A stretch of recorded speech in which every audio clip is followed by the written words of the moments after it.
I stood in the doorway of my $800,000 house, watching my sister Emma host her lavish birthday party with my money in my home, while telling everyone how useless I was. The irony might have been funny if it didn't hurt so much. Oh, my brother, she laughed, wine glass dangling from her manicured fingers. He's just the family bank. Good thing too, since that's all he's good for. The guests, her friends, our cousins, even our parents, chuckled along. No one seemed to notice me standing there, or maybe they just didn't care. I was used to being invisible until someone needed money. I remember the day I bought this house. Emma had been crying about being evicted from her apartment, her third eviction in 2 years. Please, she had begged, I have nowhere else to go. So I bought a house, not just any house, a beautiful 4-bedroom colonial with a wraparound porch and a garden our mother would envy. You can stay until you get back on your feet, I had told her. That was 3 years ago. Now I watched as she filled my house with people who mocked me, spent my money like water, and treated me like a walking ATM. But the breaking point wasn't the party. It wasn't even the insults. It was what I discovered in my home office earlier that morning. I had come home early from work, hoping for a bit of quiet before Emma's party started. As I passed my office, the one room I had specifically told her was off limits, I heard voices. Emma and her boyfriend Mark were inside, rifling through my desk drawers. He's got to have the deed somewhere, Mark was saying. Once we find it, we can start the process. I know it's here, Emma replied. The idiot probably doesn't even know what it looks like. He just signs whatever his lawyers tell him to. I stood frozen, listening as they plotted to claim squatters' rights and take my house from me legally. They had it all planned. How they proved they'd been living here, argue I had abandoned the property, make me look incompetent. He's such a pushover, Emma laughed. Always trying to be the good brother. It's pathetic, really. Something inside me snapped. Not in a loud, dramatic way. It was quiet, like ice cracking beneath your feet. You don't hear it, but you know everything's about to change. I walked away silently, pulled out my phone, and made 3 calls, first to my lawyer, then to a real estate agent, and finally to a security company. By that evening, while Emma's party was in full swing, everything was already in motion. Another round. Emma called out, waving my credit card in the air. My brother's buying. I watched her swipe my card, knowing it would be the last time. I'd already contacted the bank. By midnight, all her cards would be canceled. But that was just the beginning.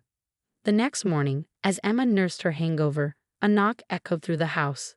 Sharp, professional, unmistakably official. I opened the door to find Sarah Chen, my real estate agent, standing there with a young couple. Mr. Harrison, she smiled. The Walkers are here to see the house. Emma appeared behind me, still in her robe. What's going on? House showing, I said simply, stepping aside to let them in. House showing. Emma's voice rose. What are you talking about? You can't sell the house. We live here. I live here, I corrected. You're just staying here. Remember? Her face turned red. You wouldn't dare. Mom and Dad will never forgive you. Like they forgive me now, I asked quietly. When was the last time they called me for anything besides money? The Walkers looked uncomfortable, but Sarah smoothly guided them toward the kitchen, chatting about the upgraded appliances and custom cabinets. Emma grabbed my arm. You can't do this. Where am I supposed to go? That's not my problem anymore. I gently removed her hand. You've had 3 years to figure it out. I'll tell everyone what you're doing, she threatened. How you're throwing your own sister out on the street. Go ahead, I shrugged. Tell them how the brother who's just a bank finally closed his accounts. She stormed off, probably to call our parents. I let her go. I'd already spoken to them that morning, explained everything. They reacted exactly as expected, with guilt trips and accusations of betrayal. But for once, their disappointment didn't weigh on me.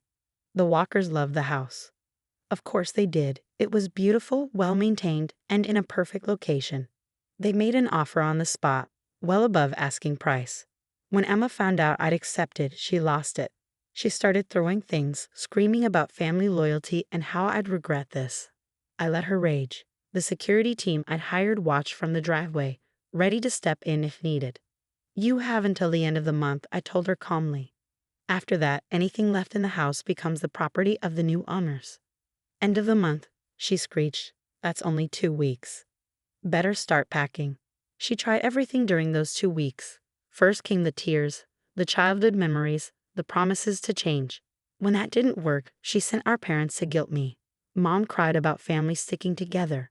Dad lectured me about responsibility to siblings. Where's your lecture about her responsibility to me? I asked him. About respect, about gratitude. He had no answer for that. Then came the threats. Emma's boyfriend Mark started showing up at my office, trying to intimidate me. He didn't expect I'd already alerted building security. Watching him get escorted out, blustering and threatening legal action, was oddly satisfying. Emma tried the legal route too, claimed she had tenants' rights, that I couldn't evict her without notice. My lawyer shut that down quickly, producing the agreement she'd signed 3 years ago, clearly stating she was a temporary guest, not a tenant. You made me sign that. She had screamed when she saw it. No, I replied, you signed it willingly, probably without reading it, just like everything else. The day before closing, I came home to find Emma sitting in the living room, surrounded by packed boxes. She looked defeated. Why are you doing this? She asked quietly. We're family. I sat across from her. Yes, we are.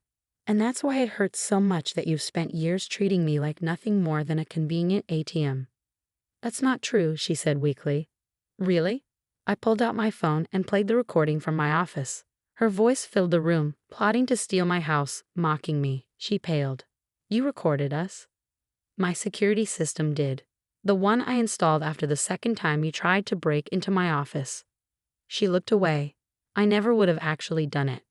But you thought about it, planned it, laughed about it. I stood up. You know what hurts the most? I would have given you anything if you'd just shown a little gratitude, a little respect. I'm sorry, she whispered.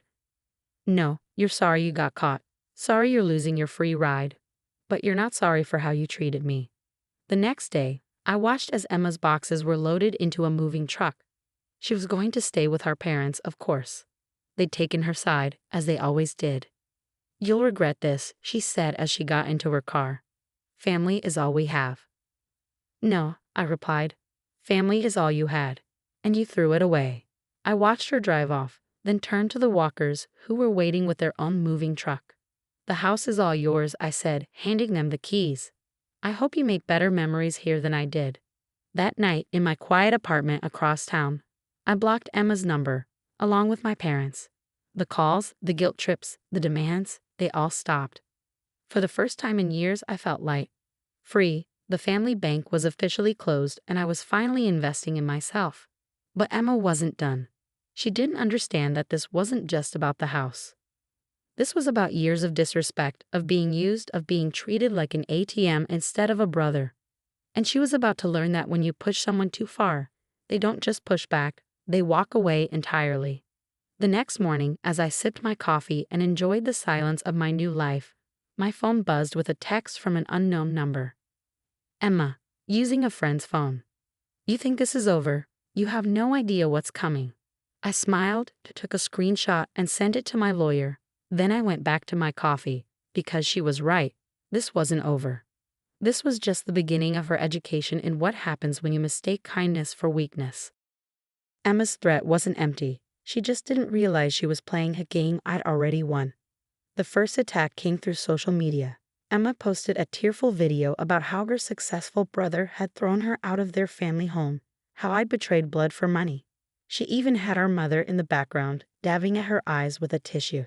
He's changed, Mom sniffled for the camera. Money has made him cruel. The comments flooded in.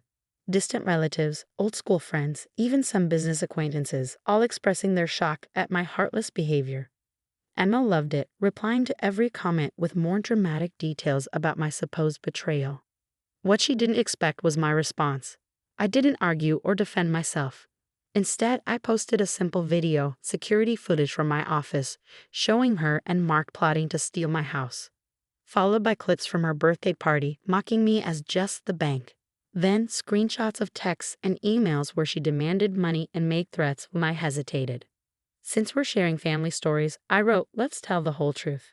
The tide turned fast. Her supporters went quiet. Some even turned on her, sharing their own stories about how she'd borrowed money and never paid it back. The video she posted was quickly deleted. but the damage was done. Still, Emma wasn't finished.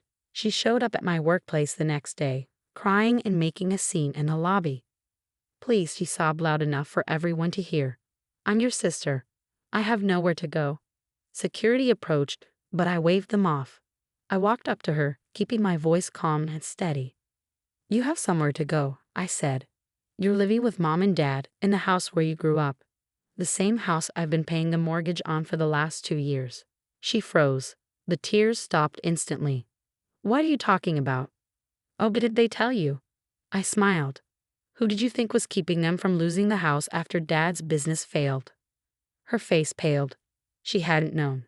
Of course she hadn't. Our parents were too ashamed to admit they needed help, too proud to acknowledge where the help came from. "You're lying," she whispered. "Call them," I suggested. "Ask about the payments from Harrison Investment Group. That's my company, by the way. The one you told everyone was just a boring desk job." She left quickly after that, her dramatic scene forgotten. I knew what would happen next. She'd confront our parents, they'd be forced to admit the truth, and another piece of her carefully constructed narrative would collapse. But Emma had one more card to play. That evening, as I was leaving work, Mark was waiting by my car. "You think you're so smart," he snarled, stepping closer, making Emma look bad, embarrassing her in front of everyone. I didn't back away. I've been expecting this. "The truth's only embarrassing if you've been lying," I replied, pressing the record button on my phone. "Are you here to add assault to the list of things my security cameras have caught you doing?" He glanced around, finally noticing the parking lot cameras aimed at us. His confidence wavered. "This isn't over," he threatened, but he was already backing away. "Actually, it is," I said, pulling an envelope from my jacket. "This is a restraining order. For both of you. Come near me, my property, or my workplace again, and you'll be arrested." He snatched the envelope, swearing under his breath as he walked away. I watched him go, feeling nothing but relief. The last ties were being cut, one by one. That night, I got a call from my father. His voice was gruff, uncomfortable. "Did you have to tell her about the mortgage?" he demanded. "She's been crying all evening." "Did you have to hide it?" I countered. "Were you ashamed that your supposedly useless son was keeping you afloat?" "That's not fair," he protested. "We were going to pay you back." Like Emma was going to pay me back. Like she was going to get back on her feet in my house. He went quiet. "We're still your family." "No," I said softly. "You're people who share my DNA. Family doesn't treat each other like this." I hung up before he could respond. Then I opened my laptop and logged into my banking software. It was time to finish what I started. The next morning, my parents woke up to find all my automatic payments stopped. The mortgage, the utilities, the credit card bills I'd been quietly paying, all of it ended. They had treated me like a bank for years. Now they would learn what happens when the bank forecloses. Emma's final message came 2 days later, after our parents called her in a panic about the missed payments. "You can't just abandon us," she wrote. "We're all you have." I looked around my peaceful apartment, at the life I'd built despite their constant drain on my resources, at the future I could finally see clearly. "No," I typed back. "You're all I had, and you never deserved it." Then I blocked her number, for real this time, and poured myself a drink. The family bank was permanently closed. And for the first time in years, I was truly investing in myself. But as I sat there in the growing dusk, watching the city lights flicker on outside my window, I realized something important. This wasn't just about money. It was about respect, about recognition, about being valued as a person, not just a resource. Emma, Mom, Dad, they had all taken without giving, demanded without thanking, expected without appreciating. They treated my kindness as weakness, my generosity as obligation. But obligations can be terminated. Accounts can be closed, and family, real family, is earned, not demanded. I picked up my phone one last time, opened my email, and began typing a message to my lawyer. It was time to make sure every financial tie, every legal connection, every possible link between me and my so-called family was permanently severed. Because sometimes, the only way to help people understand your value is to show them what life looks like without you. And I had a feeling they were about to get a very expensive education. The fallout was nuclear, but I was safely in my bunker, watching it all unfold. 3 weeks after I cut off all financial support, my parents' house went into pre-foreclosure. Emma's social media shifted from attacking me to posting about family hardships and launching a GoFundMe campaign. The irony of her begging strangers for money after mocking me for years wasn't lost on anyone. Then came the flying monkeys. Aunt Susan called first, her voice dripping with disappointment. "Your poor parents are about to lose their home," she scolded. "How can you sleep at night?" "Quite well," I replied. "How's that $20,000 they borrowed from you 10 years ago? Ever get that back?" Silence. Then a quiet, "How did you know about that?" "Because they tried to borrow from me to pay you back. Just like they borrowed from Uncle Jim to pay back Cousin Beth, and from their neighbors to pay back Uncle Jim." She hung up. I haven't heard from her since. The family group chat exploded with messages about responsibility and family duty. I left it without comment. Let them talk. I was done listening. But Emma wasn't finished. She showed up at my gym one morning, somehow having tracked down my new routine. I was lifting weights when I saw her reflection in the mirror. "You look good," she said, trying to sound casual. "All this time to focus on yourself, right?" I continued my set without acknowledging her. "Mom and Dad are selling their furniture," she continued. "Dad's thinking about a second job. At his age. Is that what you wanted?" I racked the weights and finally turned to face her. She looked different, less polished, more real. The designer clothes and perfect makeup were gone, replaced by worn jeans and tired eyes. "What I wanted," I said quietly, "was a sister who saw me as more than an ATM. Parents who were proud of me for more than my bank balance. A family who loved me, not what I could give them." "We do love you," she protested. "No, you love using me. There's a difference." She looked down at her hands, twisting them nervously. "I got fired yesterday. They said the video you posted made them question my integrity. Funny how the truth can do that. I can't afford my car payment. Mark left, said he couldn't be with someone who couldn't maintain his lifestyle." She laughed bitterly. "Guess he was using me too." For a moment, I felt a flicker of the old instinct, the need to help, to fix, to provide. I crushed it immediately. "Sounds like you're getting an expensive education in karma," I said, grabbing my towel. "Now, if you'll excuse me." "Wait," she grabbed my arm. "I know I messed up. I know we all did. But we're still family. Doesn't that count for anything?" I gently removed her hand. Family counted for everything. That's why it hurt so much when you treated me like nothing. As I walked away, she called out, "I'm sorry, I really am." I stopped but didn't turn around. "I believe you're sorry, but I don't believe you've changed. You're just sorry you lost your safety net." The next day, I received a formal letter from my parents. Inside was a promissory note for all the money they'd borrowed, with a payment plan spanning 15 years. "We want to make things right," the accompanying note read. "Please give us a chance." I took a picture of both documents and fed them through my shredder. The time for negotiations was long past. That evening, my lawyer called with an update. The house my parents lived in, the one I'd been paying for, was going up for auction in a month. She asked if I wanted to buy it to protect them from eviction. "No," I said firmly. "Let them learn what the real world costs." She was quiet for a moment. "They're your parents." "No," I corrected. "They're my past, and I'm investing in my future now." I hung up and walked to my window, looking out at the city skyline. Somewhere out there, my family was scrambling, trying to piece together a life without their personal bank. Part of me felt guilty, but a larger part felt free. They say money can't buy happiness, but it can buy freedom. Freedom from manipulation, from guilt, from the endless cycle of giving until you're empty. My phone buzzed. Another unknown number. Probably another relative trying to make me see reason. I declined the call and blocked the number without checking who it was. The family bank was closed. Permanently, and while they were learning to live without my money, I was learning to live without their drama. Sometimes the most expensive lesson is the one that teaches you your own worth. And my family?